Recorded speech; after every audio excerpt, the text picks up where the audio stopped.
रामकृष्ण हरी मंडळी. शेती म्हणजे आपल्या भारतीय अर्थव्यवस्थेचा पाया मानला जातो आणि या शेतीलाच पूरक व्यवसाय म्हणजे आपला पशुसंवर्धन. यावर्षी केंद्र सरकार आणि राज्य शासनाने सांगितल्याप्रमाणे दुष्काळग्रस्त परिस्थिती आहे आणि त्यामुळे चारा लागवडीसाठी मोठी तफावत येऊ शकते. परंतु यावरच उपाययोजना म्हणून शासनाने एक नवीन अध्यादेश जारी केला आणि एक नवीन योजना शासनाने आपल्या सगळ्यांसमोर ठेवली. ती म्हणजे राजमाता जिजाऊ महिला सक्षमीकरण योजना. या योजनेअंतर्गत आत्महत्याग्रस्त शेतकऱ्यांच्या विधवा महिलांचा जो बचत गट आहे आणि त्याचप्रमाणे जो ग्रामसंघ असेल त्या ग्रामसंघाला काही जमीन ही भाडे तत्वावर दिली जाणार आहे. आता वेळ न दवडता आपण त्या अध्यादेशात नेमक्या कोणकोणत्या अटी शर्ती लिहिल्या आहेत, नेमक्या कोणकोणते प्रमाण त्यांनी दिलेत, त्या सगळ्या गोष्टी एकदा जाणून घेऊया. चला तर मग जाणून घेऊया राजमाता महिला सक्षमीकरण योजनेविषयी. राजमाता जिजाऊ महिला सक्षमीकरण योजनेअंतर्गत शासकीय जमीन चारा किंवा बांबू पिकाच्या लागवडीसाठी भाडेपट्ट्याने देण्याबाबतचे धोरण आहे. याविषयीचा हा शासन निर्णय दिनांक 19 जून 2026 रोजी निर्गमित करण्यात आला आहे. आता या शासन निर्णयाची म्हणजे JR ची पार्श्वभूमी बघता राज्यातील पशुधनाची टंचाई कालावधीत किंवा इतर वेळीही चाऱ्याचा अपुरा पुरवठा होत असल्याची बाब, म्हणजे एकतर टंचाई कालावधीत किंवा मग इतरही कालावधीत चाऱ्याचा अपुरा पुरवठा होत आहे, ही बाब शासनाच्या निदर्शनास आली. त्या अनुषंगाने जमिनीचा वापर चारा व हिरवळीचे खत उत्पादन करण्याच्या हेतूने टंचाई परिस्थितीत कृषी व पशुसंवर्धन, दुग्ध व मत्स्य व्यवस्थापन विभाग यांचेकडील, जलसंपदा, मृदा व जलसंधारण विभागाकडील जलाशय व तलावाखालील जमिनीचा वापर चारा लागवडीचे साठी करण्यासाठी नाममात्र ₹1 दराने भाडेपट्ट्याने देण्याबाबत निर्गमित केलेला शासन निर्णय दिनांक 15/11/2018 च्या धर्तीवर शासकीय जमीन नोंदणीकृत पात्र महिला, आत्महत्याग्रस्त शेतकऱ्यांच्या विधवा महिलांचा बचत गट, उमेद माविम अंतर्गत येणारे महिला बचत गट तसेच ग्रामसंघ यांना किती नाममात्र ₹1 दराने देण्याबाबत आणि दुग्ध व्यवसायाला बळकटी देण्यासाठीचा हा निर्णय होता, जो 2018 रोजी ऑलरेडी घेतलेला आहे. तर त्याच्या धर्तीवर हा नवीन JR आलेला आहे, अध्यादेश आलेला आहे. तर त्यासाठी शासकीय जागांचे अतिक्रमणापासून संरक्षण करण्याच्या दृष्टीने चारा, बांबू नर्सरी व अपारंपरिक ऊर्जा स्रोतांसाठी आवश्यक असणाऱ्या उत्पादनासाठी यामध्ये ग्रामसंघ येतात, त्यानंतर आत्महत्याग्रस्त महिलांचा आत्महत्याग्रस्त शेतकऱ्यांच्या विधवा महिलांचा बचत गट येतो. तर त्यांच्याकडे उमेद माविम अंतर्गत येणारे महिला बचत गट येतात.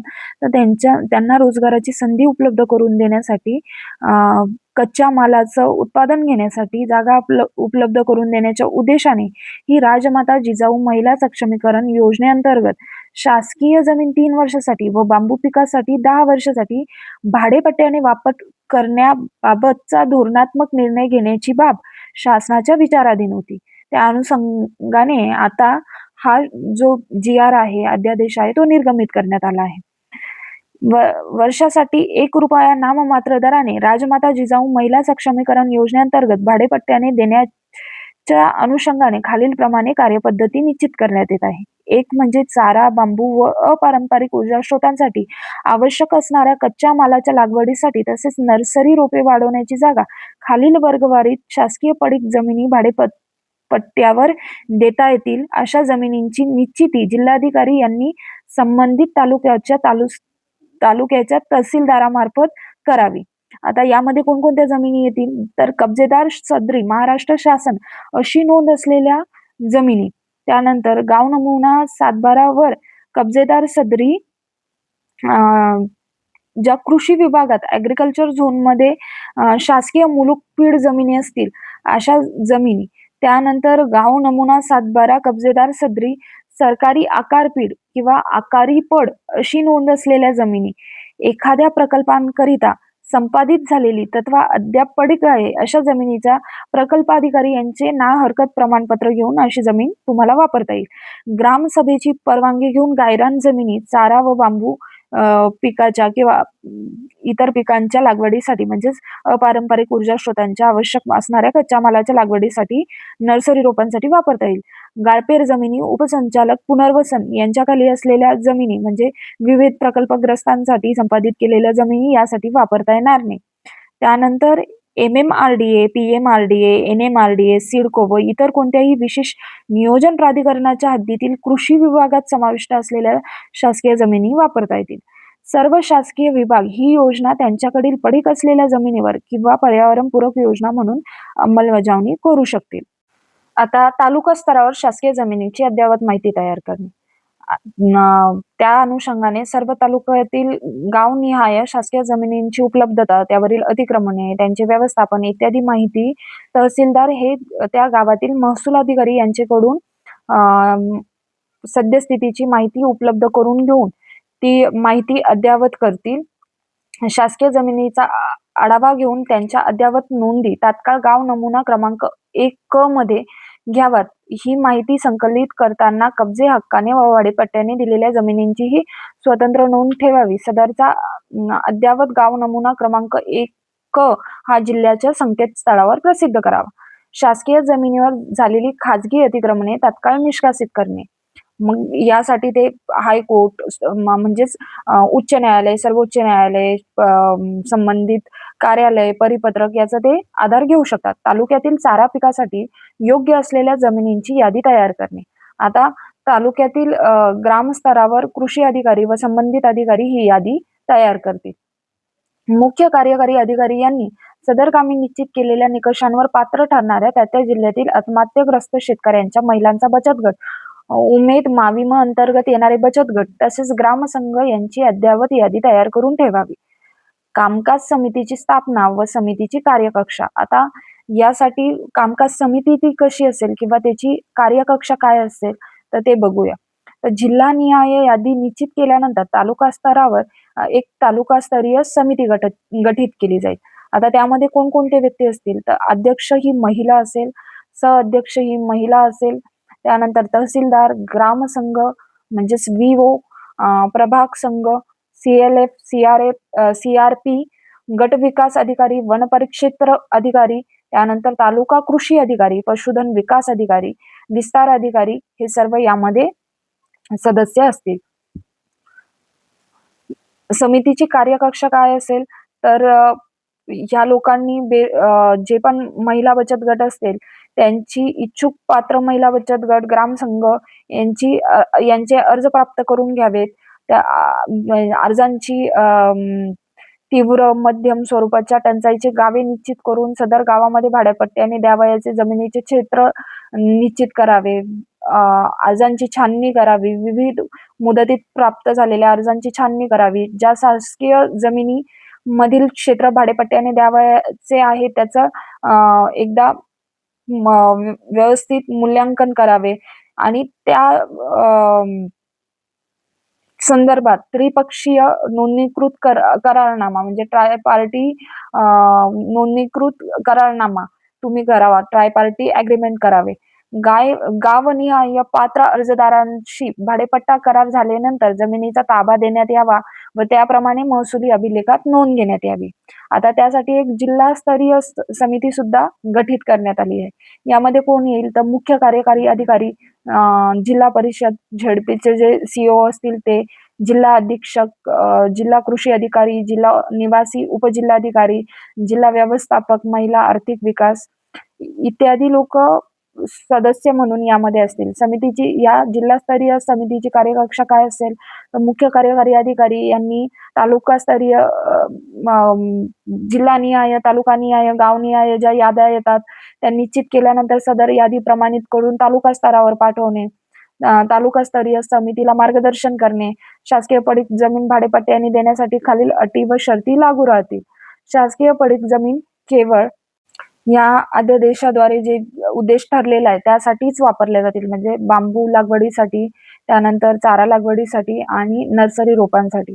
सदर जमिनीचा भाडेपट्टा हा 3 वर्ष कालावधीसाठी, मध्यम लागवडीचं कच्च्या मालाच्या लागवडीसाठी असेल तर 3 वर्ष, बांबू पिकासाठी असेल तर 10 वर्ष असेल आणि 11 महिन्यांनी त्याचं रिनोव्हेशन होईल, म्हणजे नूतनीकरण होईल. महिला बचत गट, ग्राम संघ कमाल मर्यादेपर्यंत कालावधीसाठी भाडेपट्ट्याचे यांना नूतनीकरण करण्यात येणार आहे. त्यानंतर भाडेपट्ट्याने देण्यात आलेल्या शासकीय पडीक जमिनीचा मालकी हक्क शासनाचा राहील. म्हणजे याच्यावर जरी तुम्ही चारा लागवड करताय, सगळं करताय, पण मालकी हक्क हा शासनाचाच राहील. उतार्यावर सातबारा उतार्याच्या इतर हक्कामध्ये चारा, बांबू, नर्सरी, रोप वाढवण्याची जागा अशी नोंद केली जाईल. म्हणजे त्यामध्ये या योजनेअंतर्गत तुम्ही ज्या गोष्टींसाठी ते वापर करतायत, तर त्याची इतर अधिकारामध्ये नोंद असणार आहे. भाडेपट्ट्याने देण्यात आलेल्या शासकीय पडीक जमिनीवर कोणत्याही प्रकारचे कायमस्वरूपी बांधकाम करता येणार नाही. सदर जागेवर चारा उत्पादन व साठा करण्यासाठी तात्पुरती पत्रा शेड उभारायची असल्यास त्यासाठी तालुकास्तरीय समितीची पूर्व परवानगी घेणे बंधनकारक असेल.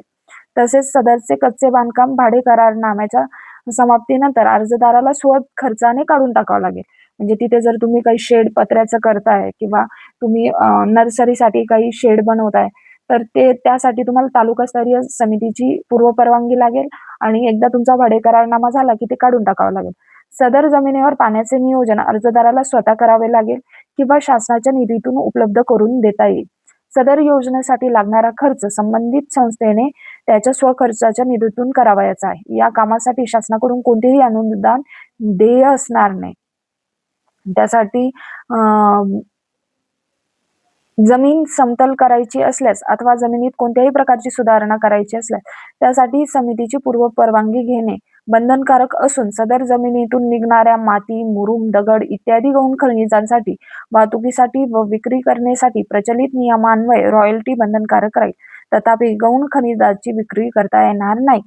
चारा व बांबू लागवडीसाठी त्या क्षेत्रासाठी योग्य उत्पादन होऊ शकणाऱ्या सगळ्या बाबी लक्षात घेतल्या जातील. या योजनेखाली भाडेपट्ट्याने दिलेली जमीन कोणत्याही सार्वजनिक प्रयोजनासाठी अन्य कोणत्याही योग्य कारणासाठी शासनाला हवी असल्यास तुम्हाला 15 दिवसाची नोटीस दिली जाईल. पात्रता काय आहे याच्यासाठी, तर महिला बचत गट किंवा आत्महत्याग्रस्त शेतकऱ्यांच्या विधवा महिलांचा बचत गट तर सदर बचत गट MSRLM उमेद अभियानांतर्गत नोंदणीकृत असावा. बचत गटाची नोंदणी किमान 3 वर्षापूर्वी झालेली असावी व बँक खाते किमान 1 वर्षापासून सक्रिय असावे. गट किंवा ग्रामसंघाचे किंवा संस्था यांचे वार्षिक उलाढाल उत्पन्न 50,000 असावे. पशुपालन किंवा शेतीचा पूर्व अनुभव असणाऱ्या आत्महत्याग्रस्त शेतकऱ्यांच्या विधवा महिलांचा बचत गट, ग्रामसंघ किंवा बेरोजगारी सहकारी संस्थांना प्राधान्य देण्यात येईल.